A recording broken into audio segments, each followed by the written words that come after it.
কৃষকের সবজি। দেখেন শীতকালীন সবজি বাহার মোহাম্মদপুর এই আড়তে, রায়ের বাজার আড়তে ফুলকপি 10 টাকা করে যাচ্ছে। লাল শাক, পালং শাক। ভাই আজকে ফুলকপি কত করে গেল? 12-13। দাম এখনো নরম আছে আর কি, বাজারটা নরম আছে না? বাজার এখনো ওঠে নাই। আমি আগে একদিনই বলতেছিলাম যে এইভাবে আসলে কৃষকরা যদি প্ল্যানিং না করে সবজি উৎপাদন করে তখন ধরা খাইতে হয়। এটা আমাদের জন্য খুব দুঃখজনক। পালং শাক কত সুন্দর করে সাজাইছে, দেখতেই ভালো লাগতেছে। এটা কোন জায়গা থেকে আসলো ভাই? সিঙ্গারের? ওরে বাবা, সিঙ্গার বলতে মানিকগঞ্জ জেলার সিঙ্গার থানা থেকে আসছে এটা।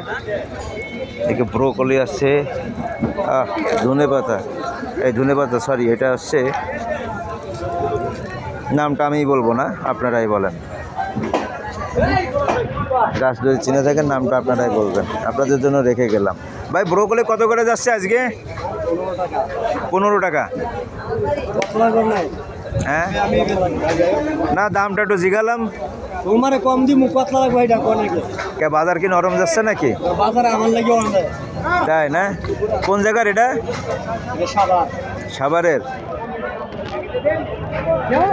ঠিক আছে।